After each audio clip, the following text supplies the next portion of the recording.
As you know, there was a little chaos on Saturday. I really feel that my staff handled things very well. As I understand, that's the first time that a game has been canceled, and so you have the opposing team and the negotiations we were going through, and then the 90,000 fans and trying to track the storm and kind of think on the run there. So I thought we had everything I knew. I had Keith and our media people get in that press release. I just felt we needed to get something out to you at that time. But as we've dissected our protocol on situations like this, we're modifying it.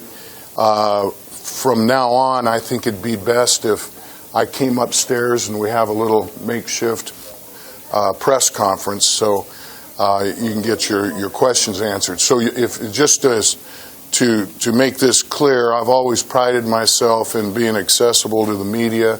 I think I've proven that in the 10 months I've been here, and so I wasn't hiding under the bed. However, I am afraid of lightning.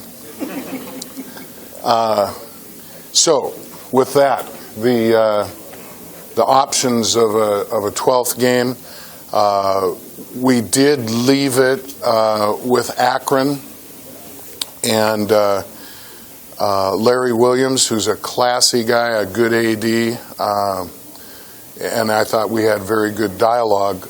That Scott felt like he wanted to play, and the players wanted to play, and that was the message I was getting on Sunday.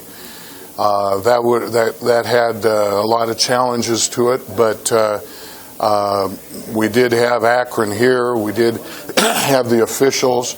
We could have gotten a TV window on, I think, Fox 1, and so there were some positives there.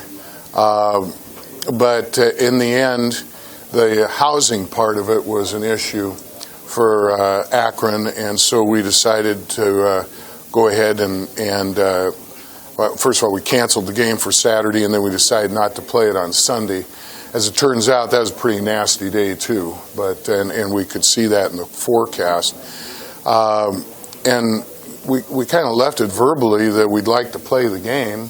We don't have a common buy, so it would have to be at the end of the year, and that if both schools agreed to it, we could play on the Saturday after the end of the regular season, barring if either team was in their conference championship game. So that's a loose end out there. That's one option, and then we're looking at some other options that would center around October 27th, and those options are limited, but the staff's doing a good job. So it's a little premature to say which direction we're going, but we do want to play 12 games.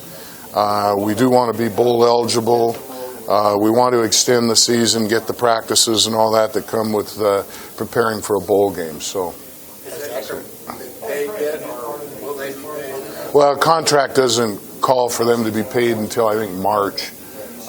So there hasn't been any checks written, and we discussed that just briefly. And I think that in the end of the day that for sure those expenses are going to be covered. And we just got to kind of see if that's the team we're going to be playing and so forth. So. Both teams need a game.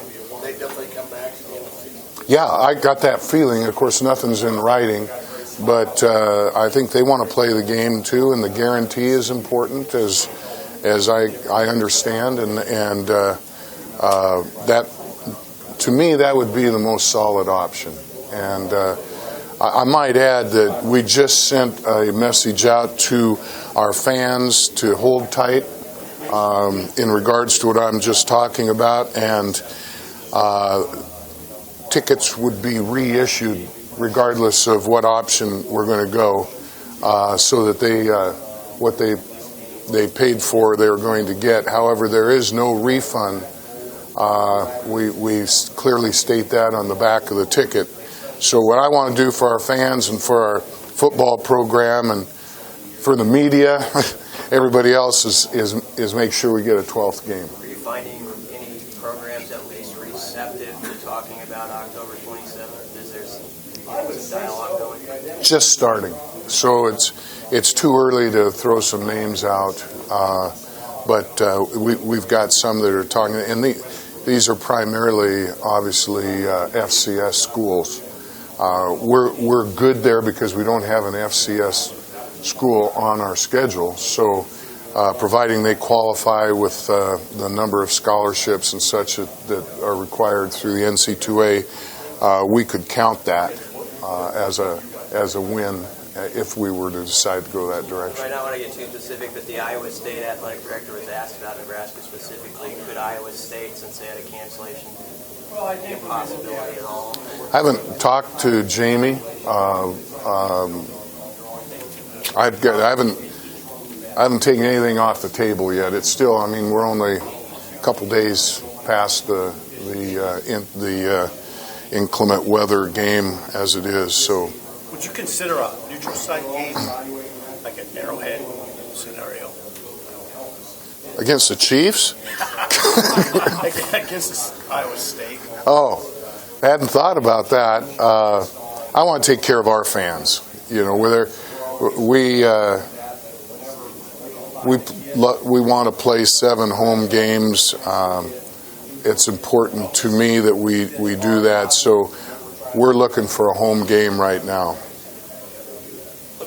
What logistically fell through with the hotel arrangement in Akron on Saturday? Well, Larry thought in our conversations that he wouldn't have any trouble. They had stayed in Omaha, and he had mentioned we've got the charter, and I said, well, what about rooms? And at that point, he was confident. He said, we can get rooms. And then after I went down and talked to Scott and my people and came back, he says, we can't find any. And that doesn't surprise me. And that, you guys have driven that stretch of road. Even on a nice day, it can be a little testy at times. So it would have been a short window of sleep and such. But we then, you know, we didn't have rooms either. For the night before the game, which we like to do. So we secured dorm rooms. I think our football people did a real good job on that, and catering and such on short notice. And but when we realized that Akron couldn't get any rooms, we offered them those dorm rooms and that catering. I believe it was the Marriott was going to have a pregame meal ready for them and all of that.